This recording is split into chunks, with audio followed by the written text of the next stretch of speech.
Hi, it's Dave here and I'm with my wife Kathy. Hello. And you're listening to the Cinemile, where we walk to and from the movies. However, only one of us is walking to the movies right now. Yes, it's me. So, long story short, It's not a long story. We've no babysitter. Short story short. We've no babysitter.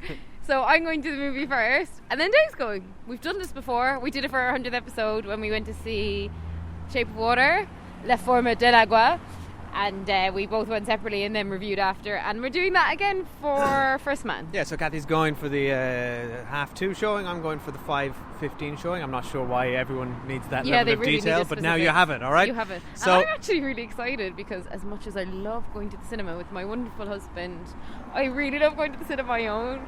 And actually, when you're working full time and you have a baby, you don't really get any time to yourself. So it's quite nice to get some time to myself. What are we talking? You're definitely going to get a large. I'm talking a large coffee. Coffee and popcorn. Probably a large coffee and a medium popcorn, because I got a large popcorn in the cinema last time and it was astronomically huge, so I can't do that to myself. Hang on, coffee and popcorn near the two shall. Oh, they meet. They meet in afternoon screenings of the cinema.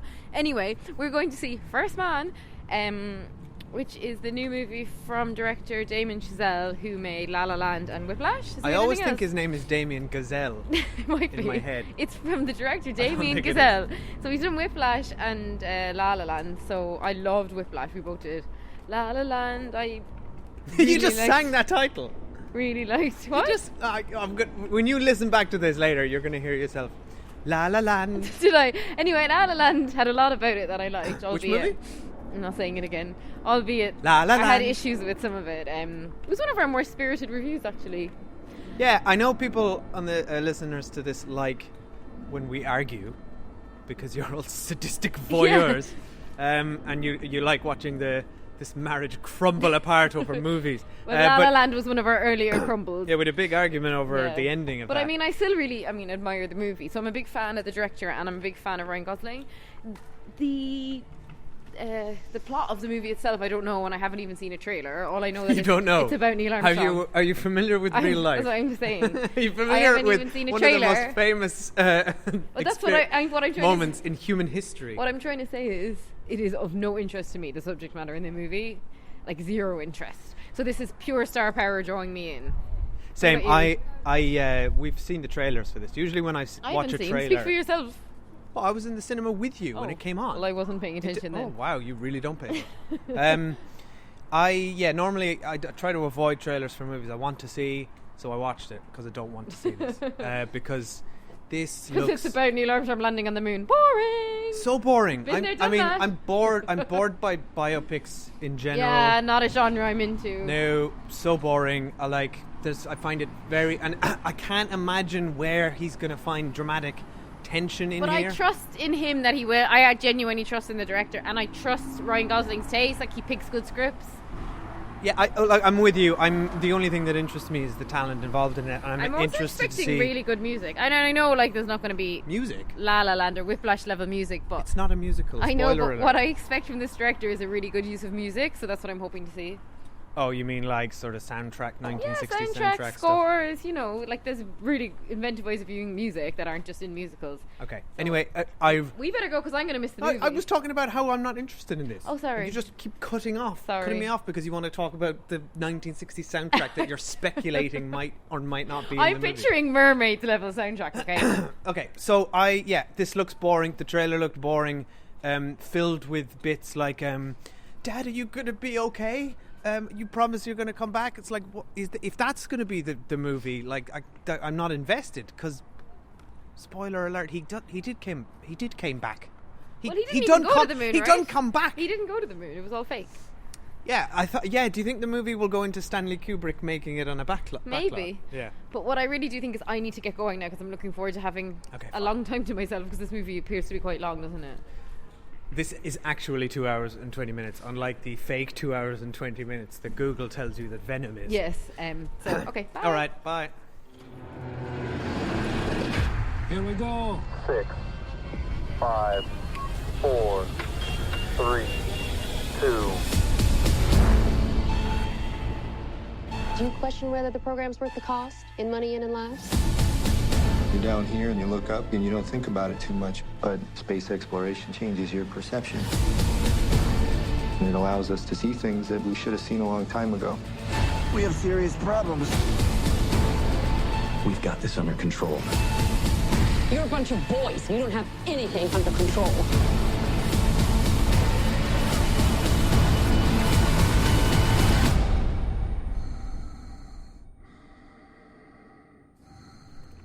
Hi, we're back. I have just seen First Man. Kathy has saw it 3 hours ago. I mean, I've already forgotten it. No, I haven't. You do have a terrible memory. I haven't forgotten movies. it. But it was a nice experience, actually, to see the movie, then go home and actually do a little bit of reading on it, which I don't normally have time to do.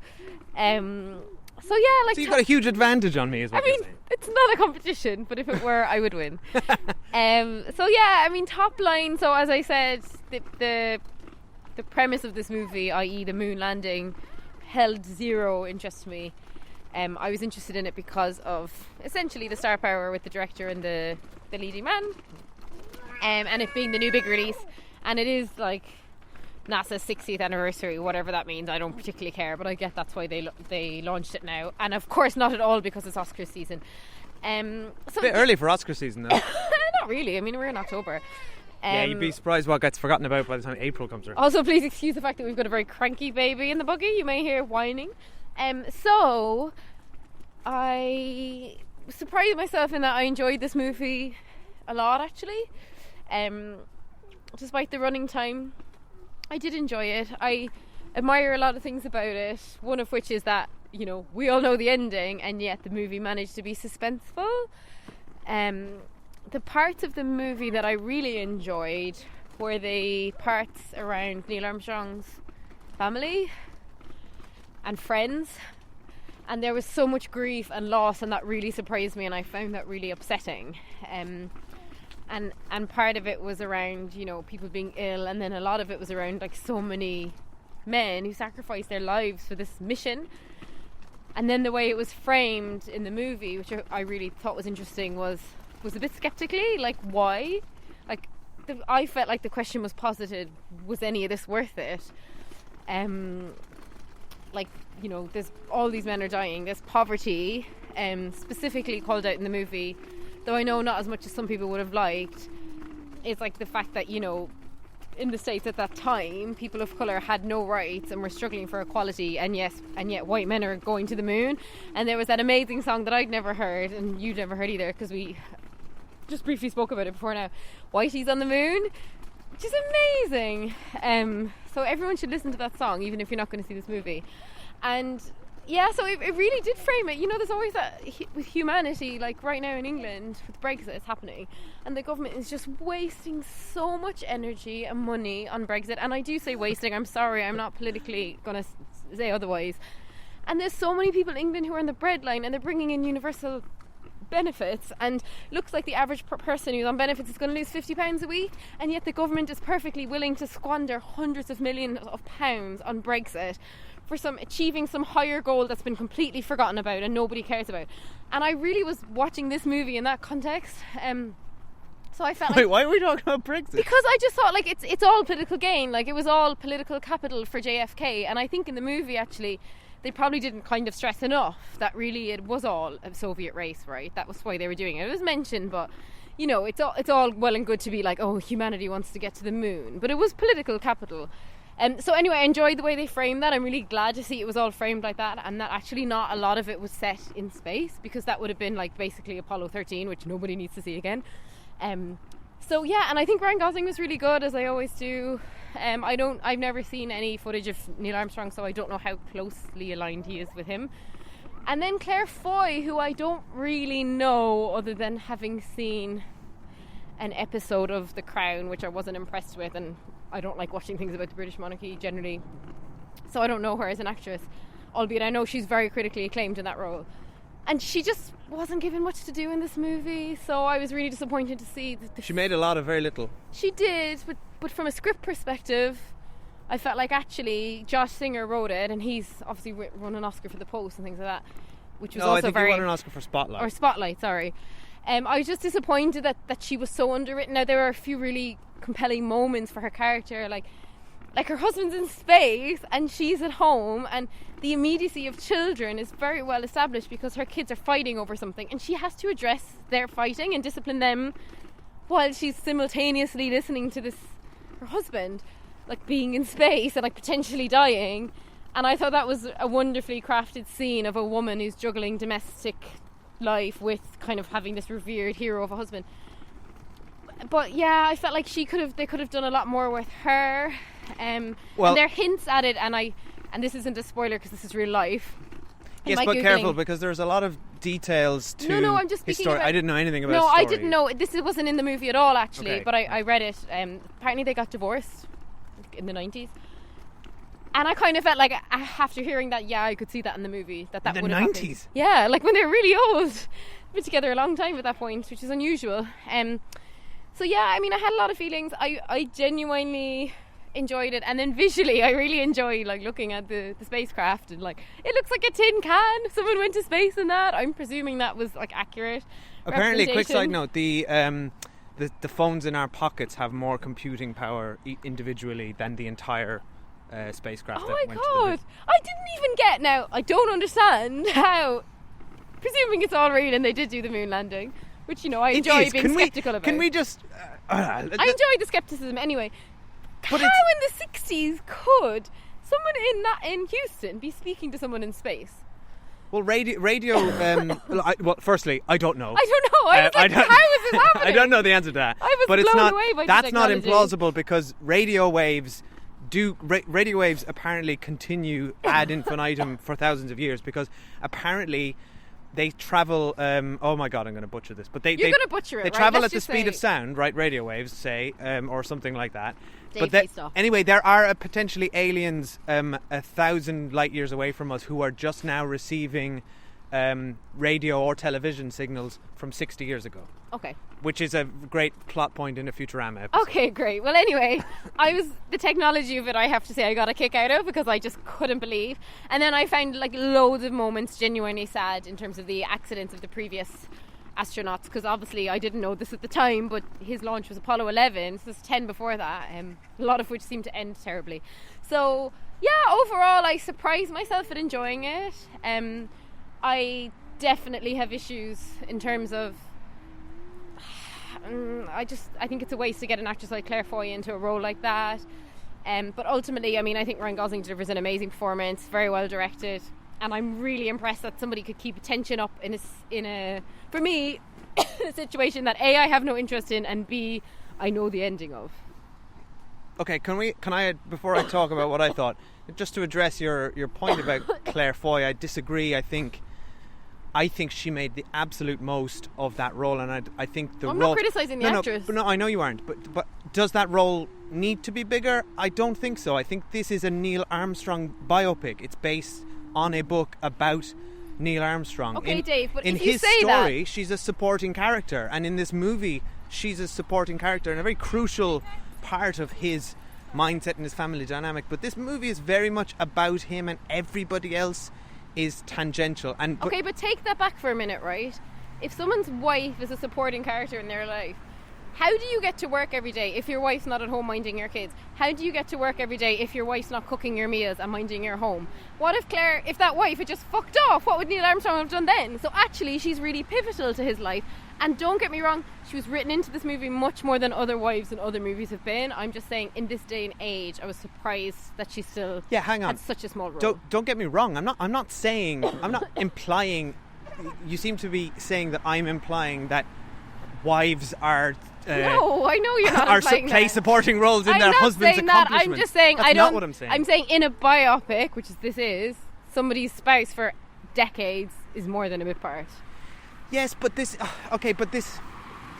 isn't really the story of them and their relationship. But This the is movie a was story framed about like that, though. No, but it's not. It's a story of human achievement shown through the lens of one man's own sort of the reasons that he's doing it, and the very personal and like introverted reasons that he's doing that.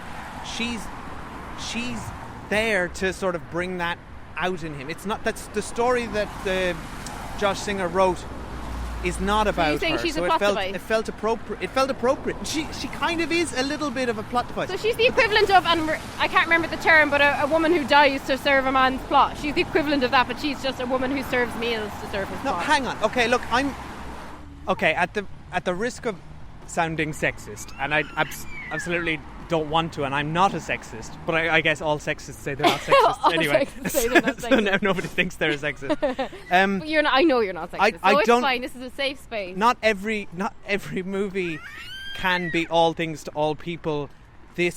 So we had a movie last year called which Hidden Figures, which we haven't seen, but was specifically about the women and the African American women who were part of NASA that weren't called out and didn't get any credit, and the people behind the scenes. This movie isn't about that. This movie is about Neil Armstrong as a person and how his personal struggles related to him wanting to achieve this particular goal, and also what that goal means for humanity and the cost for it and others. I get it. It's bigger than that. I know and it's what you're not saying. I'm really- just saying, if you're going to get an actress of her caliber, give her a few more scenes, Okay, fine. Yeah. Well, look. And apparently she was this amazing synchronized swimmer, and that's how we met her. This is in my post-movie Googling, because I was really interested in her character.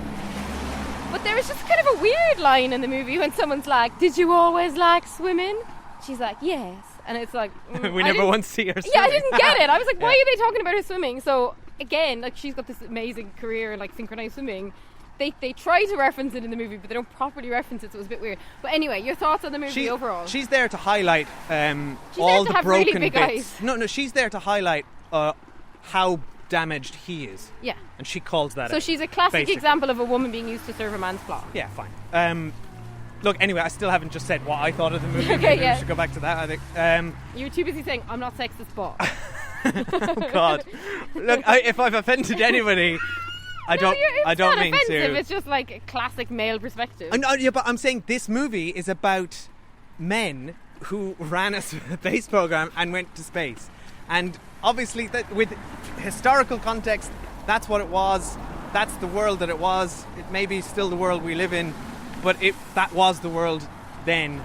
And this movie can't be about women as well. I'm not saying about women, I'm saying about one specific character where I felt it was underwritten.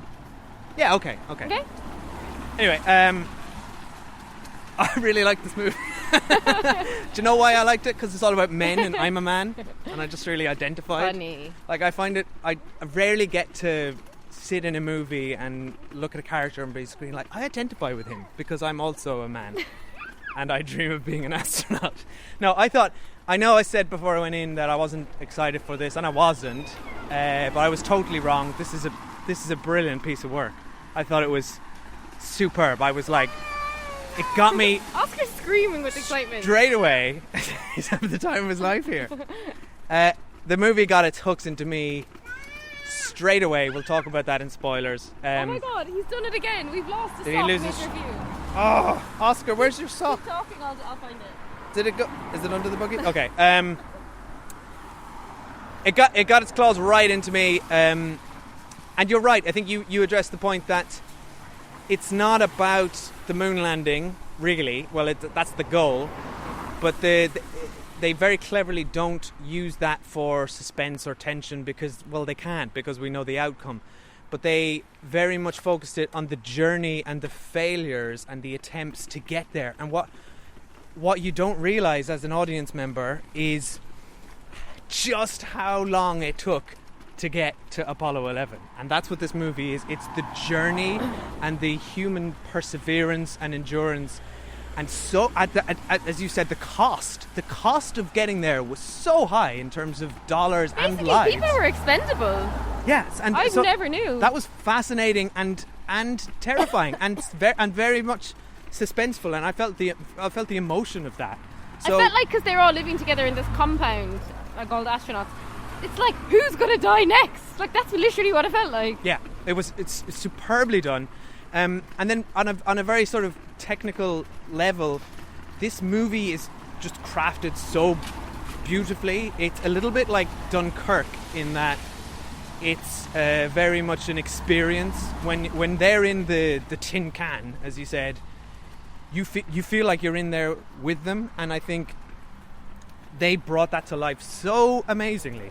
And I feel like Damien Chazelle will get all the credit for this, because that's how audiences and largely the film media tend to address movies. It's like, director Damien Chazelle brings this thing to life. But I think what people forget is that the director is the leader, fine, but he's, and I think he's a really good director, because I've seen 3 of his movies now, and they're just beautifully realised and put together.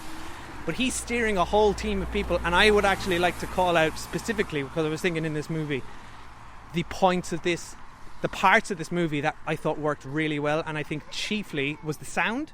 I think the sound design in this movie, when he's in the Gemini 8 mission, and he first goes into space, the sound effects of the rattling as they're lifting off, terrifying. Absolutely terrifying. Like the audio in this, there's another scene audio, but I'll mention in Spoiler Street, that I found profoundly moving. I thought. Now I wanted to call out some. I'm not. You don't need I'm to not say a their film name. crew. I don't know. Well, I was going to say someone's name, but then I looked, and they're just credited on IMDb as sound department, 32 people. But the fact Please that don't list their name. 32 people worked on the sound for this movie, and I thought it was executed perfectly. And to complement that, the editing in this movie is superb. There's nothing like a traditional biopic and linear. Well, it's linear, but it's very much. There's no dialogue or talking during those. Well, there are, but it's all technical stuff and it's all background. You're very much in there with Neil and the guy from Girls, and you're feeling what they're feeling. It just shows you their face, and it shows you them looking out the window. I thought crucially the way they shot that scene, that particular launch, you don't get any exterior shots of the craft. Yeah, I enjoyed it's that. So claustrophobic. It's so beautifully done. I thought it was just absolutely epic. So, yeah, I was blown away by it as a movie, and I would absolutely recommend getting out there to see it on a sort of emotional, personal level, by focusing on Neil Armstrong and his personal loss and his experiences with grief, and how he internalizes it all and then converts that sort of energy into this mission and this focus. I thought it was so well done. Ryan Gosling is brilliant. Claire Foy was great. The whole supporting cast is excellent. So I kind of have nothing but good things to say about this. And so in terms of the director, what I find interesting is obviously he's made Whiplash, and he made La La Land, and now he's made this. And Whiplash was an incredible movie. Like, it blew us both away. And La La Land, for all that I thought there was fault, it was a beautiful movie. This one is quite a different scale for him, like to be in this kind of actiony, like, special effects world, and how I think this is identifiable still as his movie and not a throwaway Apollo 13 or anything like that, is that this is still You're very really much, having a go at Apollo 13. I know, I actually want to rewatch it now, because I kept thinking about it. I even I'm going to watch it later, I think, because it's on Sky Cinema. And basically this is just grounded in, to me it's grounded in Earth, and the space bits are the extras, but it's the earthly characters, and it's the work of the institution, and it's the political backdrop that makes it really interesting. And that feels small, like that's almost Whiplash level in terms of just the character studies. It's just the space stuff, like we know he shot the moon landing on IMAX and all the rest of it. Apparently they shot it in a rock quarry at night. Oh, but yeah, so it's just, to me it still felt like a movie that very much has that specific director vision, which I liked, because so many movies like this are just anyone could have made them. No, I think what makes a good director is someone who leads a whole team of people and does it right. I think my point was just simply that the director gets credited for everything good and bad, when actually that's not always the case. That's like people don't go to see an orchestra, and then if the violin string section is particularly good, they say, my God, the conductor nailed it. I know, yeah. Well, they probably do. I don't know how people critique orchestras. But one other thing I wanted to mention, well, two things. One, apparently Buzz Aldrin is not impressed that when they landed on the moon, they didn't show them putting the American flag in. So there's been a bit of an outcry about that. The filmmakers. Well, the movie basically portrays Buzz Aldrin as a dickhead. Well, subtly enough, but he felt like a bit of an antagonist. But the filmmakers, and specifically I read a quote from Ryan Gosling, said, but we wanted to frame this as a human achievement, not an American achievement. Now, there's enough American flags in this movie. I would have thought that Buzz Aldrin would be satisfied with them. I mean, there must be at least 10 of them. And then the other thing is... To be fair, that's not representative of what it was. It was a human achievement, but Yeah, but really to Buzz it was an Aldrin, American achievement, it was and that's him, how they like, framed it. For him, it was like the amazing moment in his life, I guess, and he's always like playing second fiddle. So he probably wasn't that pleased with how he was represented in the movie. But the other point is that, interestingly, it's not done very well in the box office so far this weekend. That's because A Star Is Born and Venom are just so big, I think it's hard to compete. But also, Venom's you know, Venom's the biggest October opening of all time. Is it? Yeah, something like that. Also, but like we said before we went in, we didn't really want to go see this. We were just doing it to do a Cinemile episode. So Yeah. I don't think I would have paid money to go. It's just not that interesting a topic, I Otherwise, think, and I think yeah, which people is a will be shame. pleasantly surprised to see it. But anyway, look, we both recommend it, and I do think it's worth seeing in the cinema. Also, I forgot to ask, did you enjoy being in the cinema on your own? No, I kind of missed you. Oh. Although I have to say I didn't miss you. what I didn't miss is your flagrant taking out your phone and writing notes, which you have to stop doing. Also, you were texting me during your screening, which means whoever was sitting next to you was having a right. Okay, so I need to point out that no one was either sitting in my row nor sitting anywhere behind me in the cinema. So I was the last person in the cinema, so Doesn't no one matter. could see me. And secondly, Doesn't I was matter, you're inquiring as to the welfare of my own child. Okay, fine. That was fine, but I just know that's not the only thing you were doing. I bet you were on The Guardian or something, weren't you?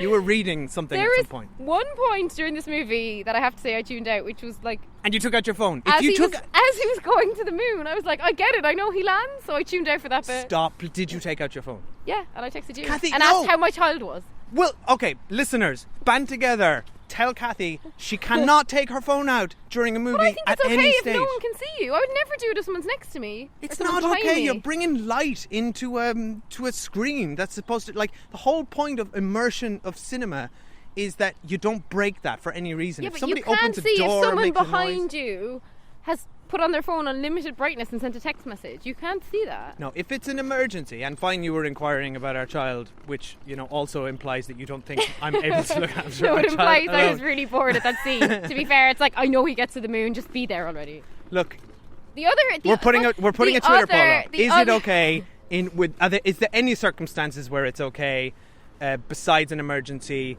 Boredom doesn't count. I don't think there is. I'm Okay, sorry. anyway. And if I catch you doing it again, I will What? have you ejected from the cinema. Great. Well, my point was going to be that I didn't miss you at all, and I was really happy to be in the cinema on my own, and I lovely coffee and popcorn, so thank you very much. Burn. Yeah. Anyway, Well, you got some really nice phone time. I didn't you? got some lovely screen time. Is there anything you want to talk about in spoilers? On to spoilers. Yeah, there's a big one I want to talk about. Okay, in we're spoilers. spoilers now for First Man. Yeah. Spoilers for And they're real life. legit spoilers, because I don't think these are things that most people would know about No. Neil Armstrong. Okay, spoilers now. Don't complain. We're giving you a warning. This is Spoiler Street, okay? Right. Wow, would you get so patronising to everybody? Well, because someone left us a shitty iTunes review saying we spoiled something before that we didn't. So, oh my God, Neil Armstrong's daughter. It's devastating. I was ruined. Devastated. Got- And that's the bit I was talking about with the sound editing. So we see the daughter is ill, and she's in hospital, and she's vomiting, and then we see him writing notes in his diary, like, because I guess he's like an engineer and he's very scientific about things, and he's trying to control this disease, and we just get glimmers of what he's writing, like radiation, what medication she's on, how she's reacting to the medication. And then he's in bed with her and he's like singing to her, and then and Ryan Gosling plays a really good dad, like he plays a really good dad. And then he's rubbing her hair, and then next scene, Coffee. dropping earth on a coffin, and the sound was so shocking. That's confident editing. Oh my God, it was such a gut punch. Like, I really didn't expect that, because I mean, I didn't know what happened to her. And then so all the family stuff was so sad. And then when I was reading up on the wife afterwards, apparently the daughter died on their wedding anniversary, and they never celebrated the wedding anniversary again. And then they subsequently had another son. And then what's so sad in this movie, and I mean, I guess a lot of this is conjecture, but just like how much Ryan Gosling or Neil Armstrong really wanted to be a good dad, but then when he gets home, he's not able to actually cope with the demands of being a father. Like he sorry, I'm giving Oscar snacks as I'm talking. He'll arrive home and just go straight to his study, and the kids kind of echoing throughout the movie are like, Dad, will you play with me? Dad, will you play with me? And he's like, no. And often it's just because he wants to spend time by himself. And then there's a scene where they're at a funeral of a close friend, which is really sad, and he just leaves his wife there because he can't cope. And in the quote I read from her speaking about their marriage post-divorce, she said, he was just so quiet. He just wouldn't talk about anything with me. And they did really get that across. It's just sad. It's just like, the loss of a child and how that would affect you for the rest of your life. And then there's a really sad moment, and whether or not it's true, I don't know, but it worked in the movie, is that he had the daughter's bracelet and he brought it to the moon with him. And That's that was almost so certainly sad. a fictional construct. Yeah, it has to have been. But because Buzz Aldrin had said he was bringing his wife's jewellery to the moon, and Neil Armstrong was having none of that at the press conference. He was like not into Buzz's showmanship. I mean, from what we learn of Neil Armstrong in this movie, there's no way he told anyone that if he actually did it. Yeah, exactly. And but Buzz was I- I love when they were on the moon. It entirely showed the way this movie wanted to portray their characters. Neil Armstrong's like looking off in the distance, throwing his daughter's bracelet down, all the rest of it. Buzz Aldrin's like, whee! He's like jumping around, like as you would be, having an absolute laugh on the moon. And Neil's just like so boring, like he's just such a buzzkill even when he's got to the moon. Like Neil Armstrong certainly didn't come across like someone you'd want to hang out with, did he? I'd rather hang out with Buzz, if I'm being I honest. love that you just called him a buzzkill. Oh yeah, I didn't even mean to do that. So I totally did agree enjoy with you. that. But actually, do you know what? It probably was a total narrative device, no doubt. But it was a brilliant narrative device, and it just was a perfect end to the movie. I think Josh Singer as a screenwriter is superb. Not only did he manage to focus what is a monumental achievement for humanity / Americans into one man's personal sort of mission to I can't think of a better phrase than battle his own demon. Yeah. But Wow, but when you say it like that, it's real cliche. It really is With cliche. an underwritten wife character played by a white, attractive male actor. No, but you know what I mean. It's like you said. He's a man who is faced with a problem, which was his daughter's cancer, and he sat down analytically and tried to figure it out from a sort of a mathematical point of view, because that's how his engineer brain worked, and he wasn't able to. And there's a very sad moment after the funeral where he puts that book away. Oh God! And then there's And- one brief scene where we see the wife's in bed and he says, "I'm going to work," which is like the day after the funeral, which is just weird. Like even in work, they don't expect him. And then the camera pans out and there's actually a small little bed next to their bed, and that's obviously where she'd been sleeping because she was ill. And that bit just was like so devastating to me. So yeah, I just thought that was all amazing. But they basically that's how he dealt with his own grief, was working. Well, so the movie posits. Oh, of course, but the Yeah. movie it's a piece of fiction. You know, we don't know what happened behind closed doors, but and you have to treat it like that. But I think as a piece of fiction rooted in real life, I think this is a really excellent screenplay. And another thing that Well, again, excellent in most ways, but not in how it portrays the wife character. We can agree to disagree, but she was underwritten. fair enough, So I wouldn't we've say it's the covered best that off script I've though. ever But seen. I think, I know, but I I'm think just the saying, way don't say he's an if you- excellent scriptwriter. No, but if he is, I think if you look at his work on Spotlight and The Post and this, there's a very clear thread running through all of those, which is groups of people working together and overcoming an insurmountable task. Yeah, true. And also, that's funny with Damien Chazelle, because Whiplash is all about a guy pursuing his dream to be, his very intense dream to be a drummer. That's actually a very different La La movie. Land. That's a very intimate No, but I'm and talking personal about in terms of the intent of the main characters. La La Land is Emma Stone and Ryan Gosling, like desperate, like above anything else, above personal relationships to achieve their goal. And actually, Yeah, true. Neil Armstrong's doing the same thing here. So they obviously suit each other as a writer and director to be together.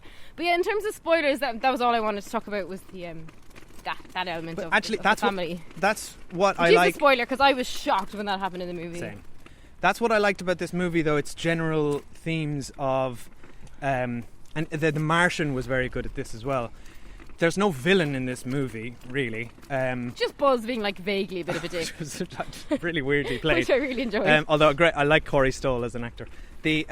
I know, I love him. This movie's a celebration of the human spirit in a way, but it's also confident enough to question that and at what well, cost. it did make me think, honestly, as a viewer and how the movie was framed. I really thought it's not worth it. Yeah. I don't think. Particularly because they got up there and it was just there's nothing but a load of rock. And like, but there's so many problems in this world, in this planet that we live on, and you know, so many problems with inequality and like rich versus poor, and with the environment, and with, you know, like homeless crisis. There's so much bad stuff in this world. What are people wasting money going to another planet for? I just don't believe in it. And the movie, they really tried to show. Oh, they kept showing the moon, and I did enjoy that. Like throughout the movie, you saw the moon all the time, whether he's playing with the kids or playing that, and to try and show us what Neil's thinking about all the time. I thought that was hammered home a little bit too much. I got much. it, because for a character who doesn't speak very much, they had to find a way to show his goals. The moon was the villain. The moon is the villain, yeah. And they're all like, it's about us looking outward as a race, and I thought, but no, you should be looking inward as a race, and that's why as a race of species, I mean.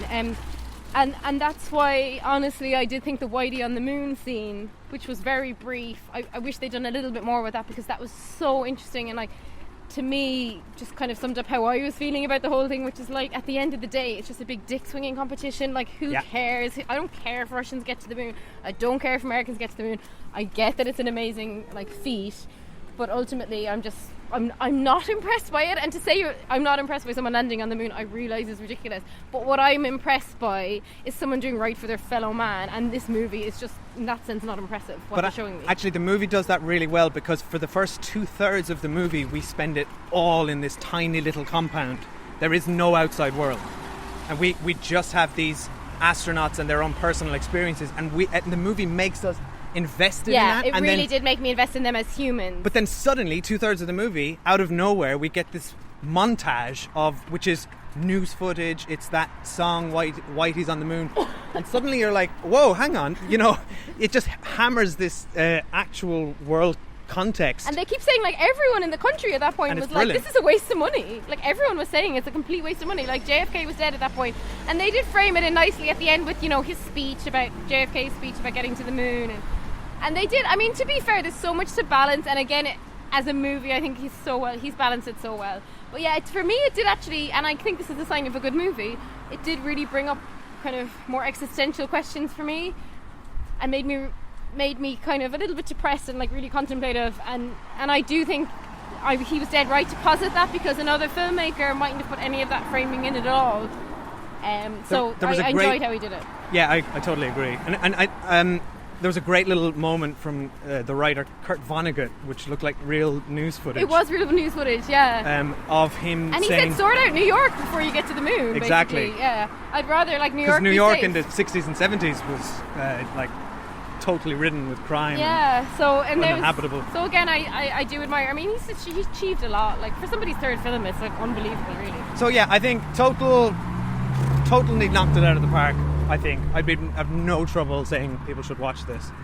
And go see it on the big screen, because apparently the IMAX it's is shot incredible. Beautifully. Yeah. The cinematographer, some Swedish dude. Some Swedish dude. I actually wrote down some of the crew's name because I was going to call them out, and then I forgot. But he's actually done all of Damien Chazelle's movies, and I think it's shot really beautifully. It looks great. It looks like real life. The production design as well. I mean, I'm not intimately familiar with the NASA program and the Apollo stuff, but you're not intimately familiar with it, aren't you? No, but the equipment, nothing looked really high tech. It looked very grounded and all nuts and bolts and very. There's a big documentary that released last week celebrating the 60th anniversary of NASA, and it's called like Above and Beyond, and it was Discovery brought it out, and that was quite a big deal, I think, for people who are interested in looking at the specifics of that footage and stuff. Now after seeing this movie, I might actually go and watch it. But actually, I know we spent a lot of time talking about how, and this is why it's such an interesting topic, how it kind of is a waste of money and focus on fixing your own problems first. But when you take it out of any worldwide context and you look at what those people achieved in NASA at that time, with nothing but maths and engineering and human spirit and determination, and people died doing this, and it's like, it is just, and that inspires you, and that makes you think human beings are so incredible when we just work together and have a goal and a project. no matter what the sort of genesis for that project is, or the Well, the intentions project of in it. this instance is Project Genesis. No, it was Gemini. Oh, Gemini. damn it. Did it I thought bother it you was that it was Gemini called? Clever. They were calling it Gemini when it should clearly be pronounced Gemini. Yeah, they were saying like Gemini Cricket. That did bother me. Okay, we need to go though. Yeah, we've been talking Yeah, for ages. yeah. Anyway, I just loved this movie. I didn't love it, but I strongly recommend it. Okay. Okay? Please follow us at the Cinema Isle on Facebook, Twitter, and Instagram. Please let us know. Please, the hashtag starts now. Hashtag Kathy, stop using your phone That's in the not a cinema. hashtag. Please, it's catchy. I work in social media You marketing. imply like I'm some rude person who sits next to loads of people and is on their phone for the whole movie. I'm not. Nobody could see me on my phone. Oh well, that's the real question here. Is Kathy okay to do that if she's not in plain sight of anybody? That's an interesting topic. Or in any side, not just plain sight. Yeah. Okay? All right, and please do subscribe to us and leave us a review. And thank you. Yes, For leave us listening. a review on Apple Podcasts, please. We would muchly appreciate it if you It do. really helps us out. Yeah, thank you. Bye, everyone. A rat done bit my sister now with Whitey on the moon. Her face and arms begin to swell, and Whitey's on the moon. I can't pay no doctor bills, but Whitey's on the moon. 10 years from now, I'll be paying still while Whitey's on the moon. You know the man that up my rent last night, and Whitey's on the moon. No hot water, no toilets, no lights, but Whitey's on the moon. I wonder why he's upping me. Because Whitey's on the moon? Well, I was already giving him like 50 a week, and Whitey's on the moon.